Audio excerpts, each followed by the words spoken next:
始まりました。修理前の時計台は老朽化により傷みが進んでいました。屋根の上の星床や胸飾りの板、軒回りの部材の板に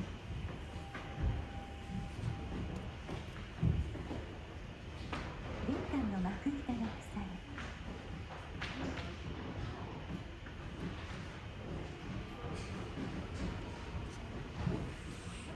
屋根の板さえも腐れ落ちています。解体工事が始まりました。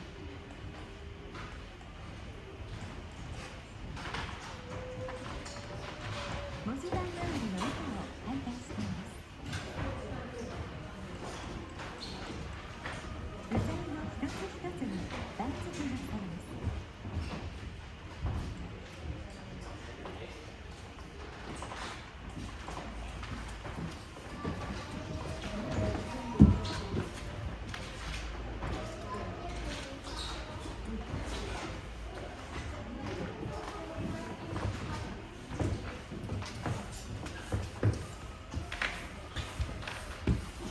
部材の寸法の記録、部材の程度を調べ、修理して使う部材、取り替える部材に着手します。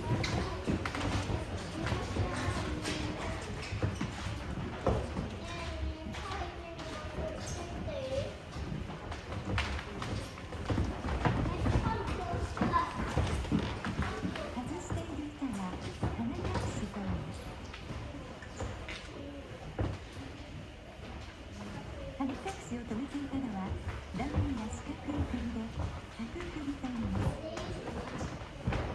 角釘はレンジの中物まで使われていたもので、部材の問題カットのための大切な資料となります。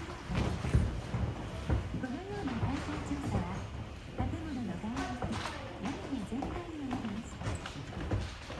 創建当時の部材はどれ、またいつの時代に修理された部材かも調べ整理します。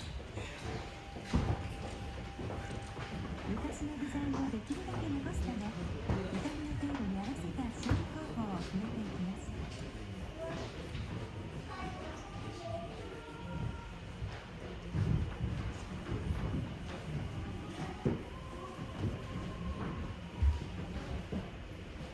解体した部材の修理が始まりました。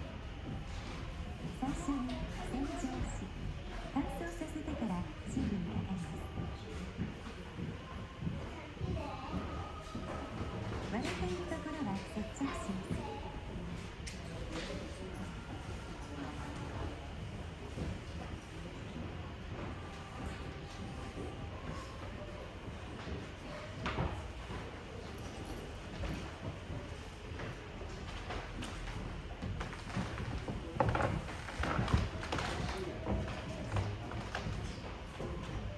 腐っているところは悪い部分だけを切り取って直します。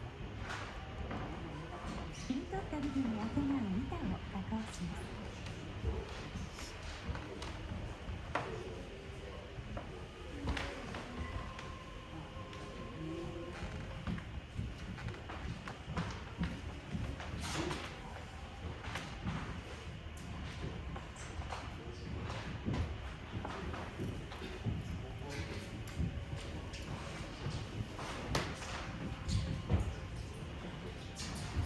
加工した板へ接着します。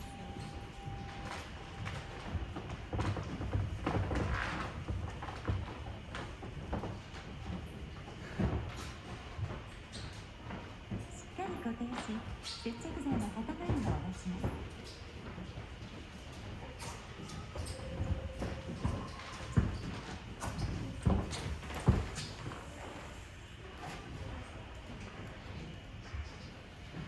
接着剤が固まった後、形を整えて部材の修理が完了です。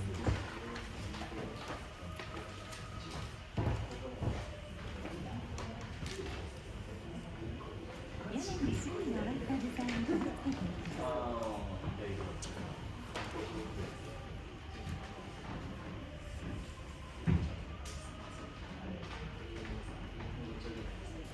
傷みの少ないところは木の粉と接着剤を混ぜたもので補修したところになります。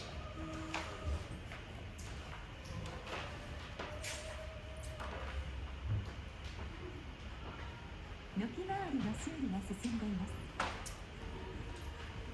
合掌の先端を修理しています。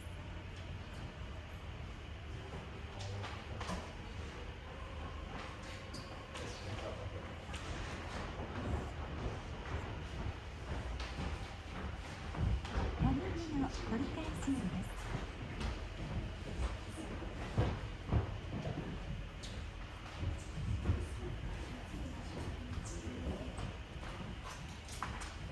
軒くり型の鎖の白い部分を取り替えます。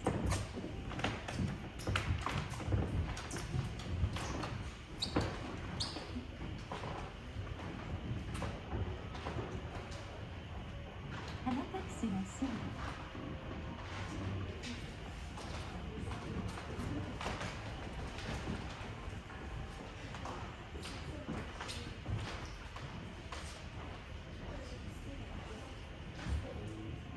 鼻隠しの取り付けが行われています。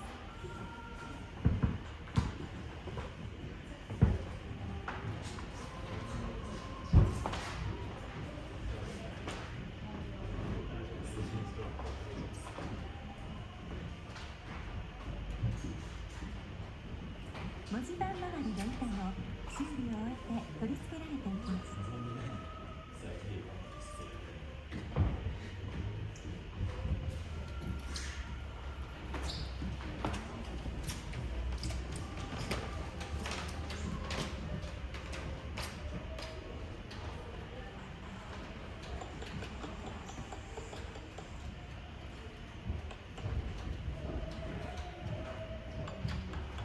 玄関部分のコンクリートを削り取ると、時計塔の柱の根元もかなり腐っていました。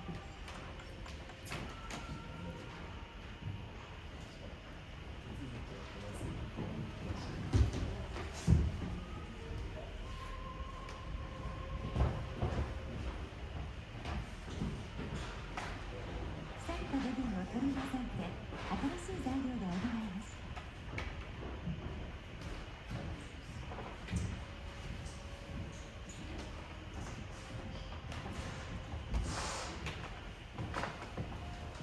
1階北側は窓を2カ所復元します。ここはトイレによって隠れていたところです。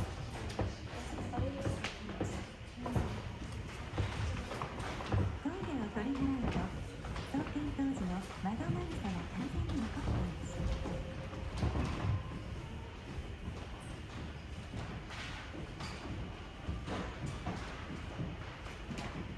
失われていた窓台の復元です。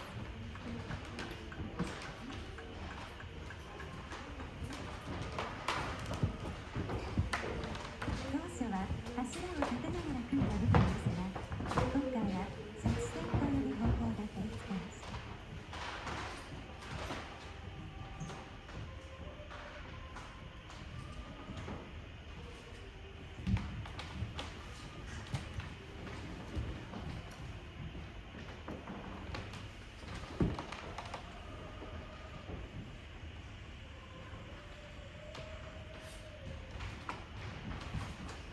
窓が復元されました。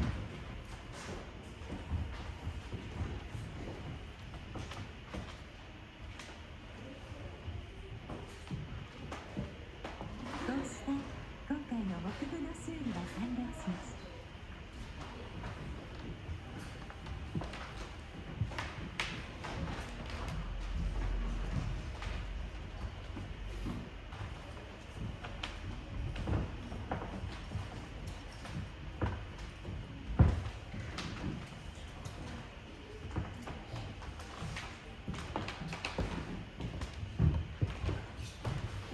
修理前の時計台の中、亜鉛引き鉄板の傷みが目立ちます。屋根の面が波を打ち、鉄板をつないでいる部分の腐食が進んでいました。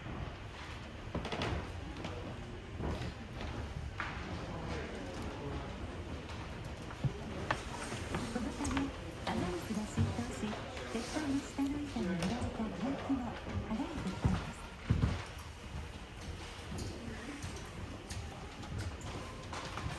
亜鉛引き鉄板の解体が始まりました。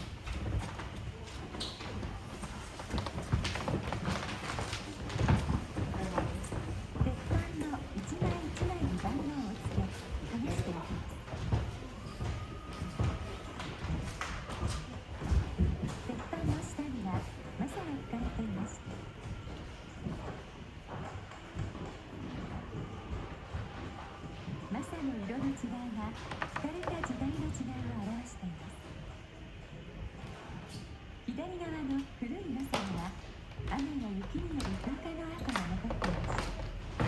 鉄板が吹かれる前の明治時代の朝です。鉄板を屋根に固定する金具を吊り子と言います。チョークで印がしてあるのは古い吊り子です。以前にも別の鉄板が吹かれていた証拠です。時計塔の裾場を解体すると別のマサが現れてきました。長く厚みがあり、角組みで留められ、表面にはノコの跡がついています。これまで詳しくわからなかった開拓史政策のマサです。録画様々だ。明治14年、時計塔を改修した時のマサであると考えられますが、確認のために詳しく調査することにしました。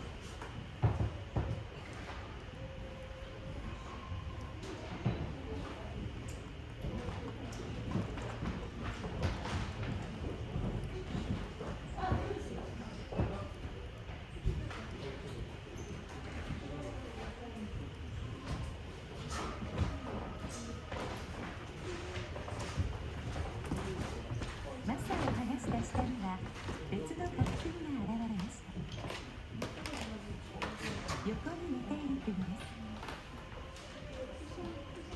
明治11年創建当時には別のマサが吹かれていたことを示す組と考えられます。解体が進み、小屋組があらわになってきました。創建当時、乾燥が不十分な木材を使ったようで、部材には縮みなどが生じています。合掌を横につなぐもやが外れ、胸木を支える頬杖も外れています。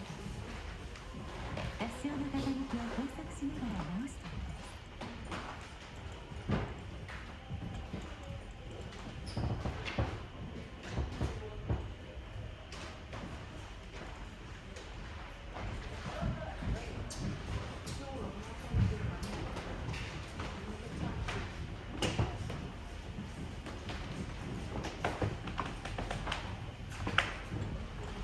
発電のドアは金物を取り付けて補強します。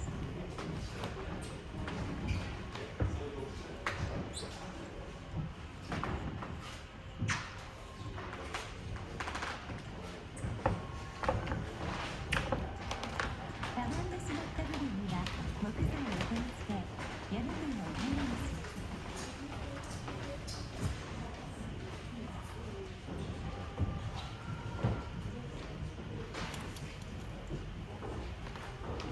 路地板と呼ぶ板材を取り付けます。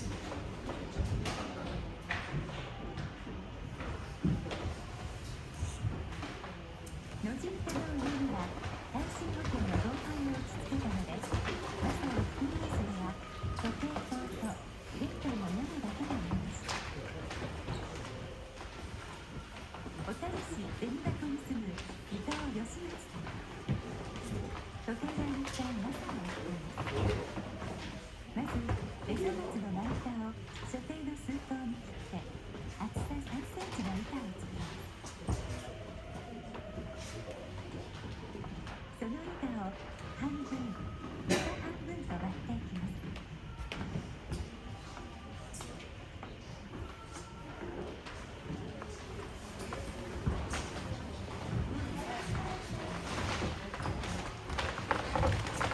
最後は弾き取るようにして薄いマサが出来上がります。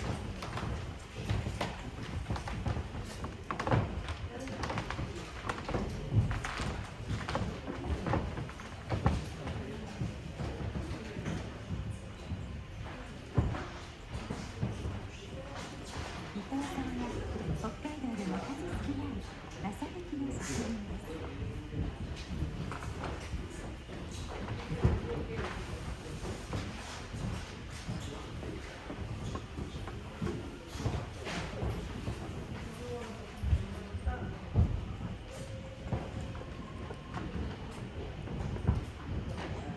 時計塔の屋根に新しいマサが吹かれていきます。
表面に塗装を行い、屋根が完成しました。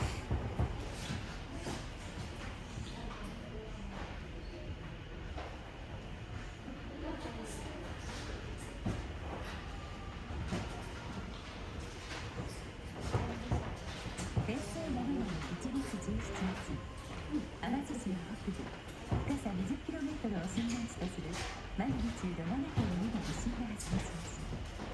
阪神・淡路大震災です。この地震は多くの人の命を奪ったばかりか、文化財建造物にも被害を与えました。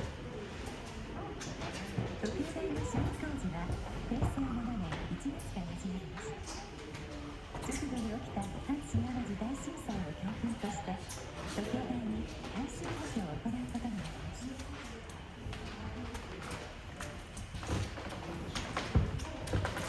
構造の専門家である東京大学の坂本教授の指導のもと、具体的な補強方法を行っていきました。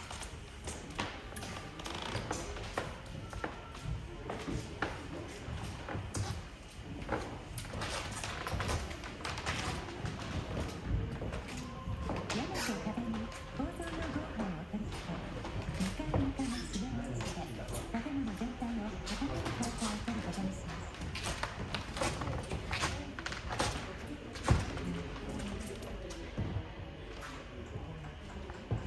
構造用合板を取り付けるため、岸壁の下に板はすべて取り外し、添え木をつけて壁面が平らになるようにします。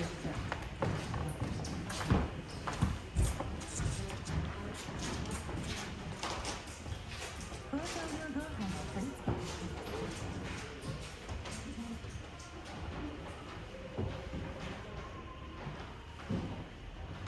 釘を打ち込む間隔は計算に基づいて決めています。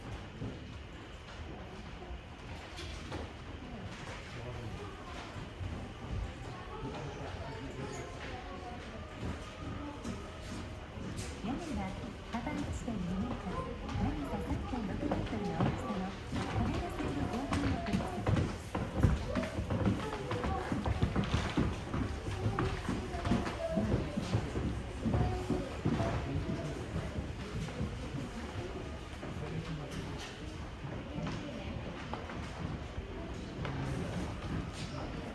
煙突にも補強を行います。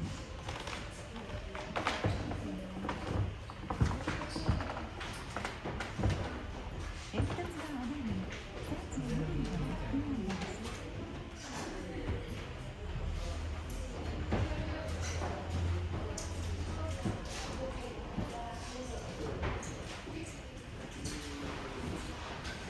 鉄筋を入れた後でモルタルを流し込み、煙突の中に丈夫な芯を作ります。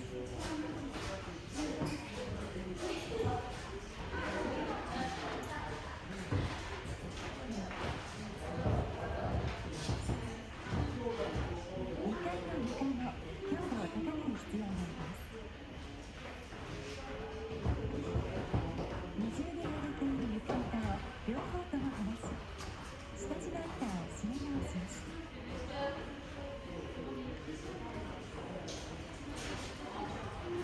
地の板は創業当初の床板が裏返しで使われています。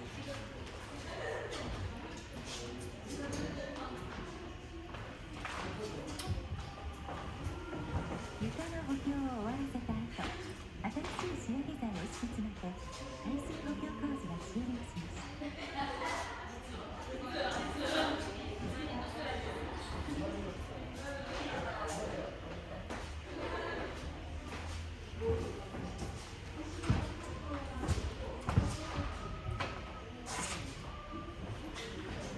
明治11年の創建以来、時計台の外壁の塗装は何度も塗り重ねられていますが、4年前は塗装の悪意が外壁全体になりました。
ターで数十箇所のこすり出し作業を行います。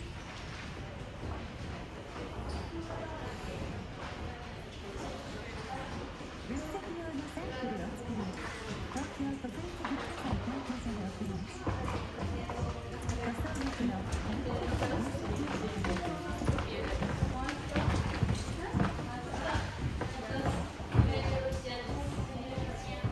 塗装液の断面を光学顕微鏡で拡大してみます。噴火の様子やゴミ、汚れの付着の様子から下塗り、上塗りを判定することができます。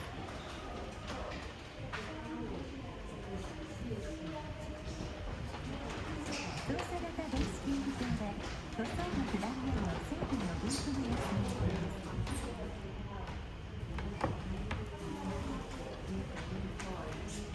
明るく見えるところは重い元素、暗く見えるところは軽い元素です。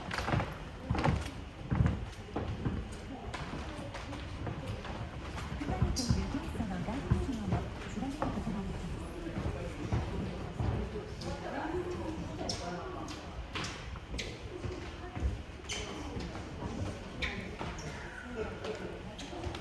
解体工事の進む中ではっきりとした当初の塗装膜が出てきました。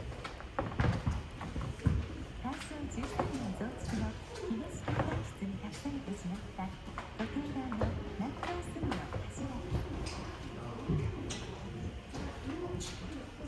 塗装の劣化により白っぽく見えていますが、水で染み出せると本来の色である茶色が見えてきます。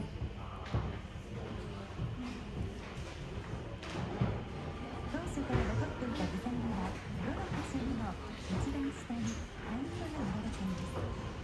柱や窓枠など建物を縁取るところには灰色の上に茶色が塗られています。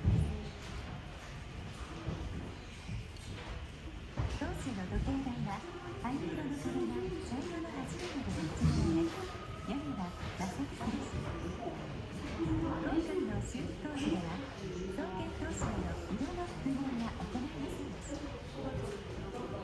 屋根のIC鉄板や東階段室は創建当初のものではなく、外壁の色だけを当初にすることはかつて一度も存在していなかった時計台の姿を作ってしまうことになるからです。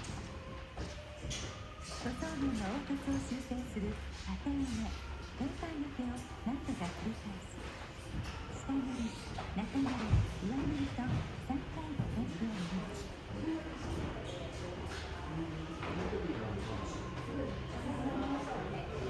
時計塔の文字盤が使用されました。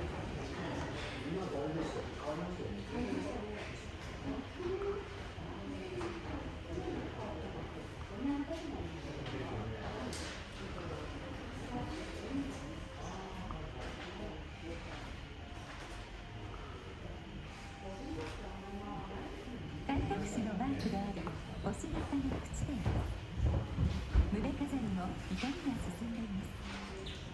ここではこれらの細かい修理を紹介します。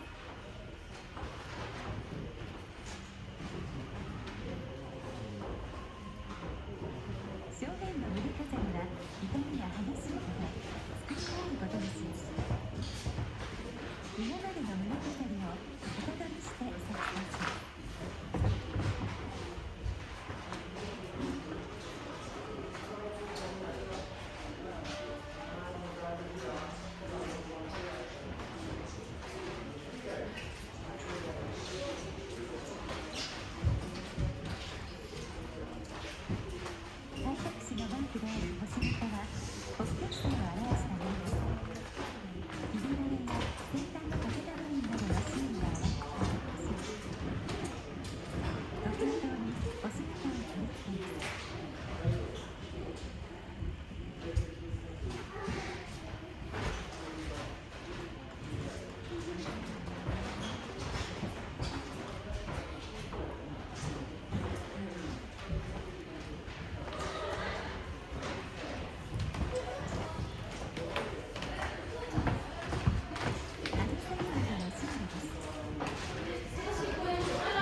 収めていきます。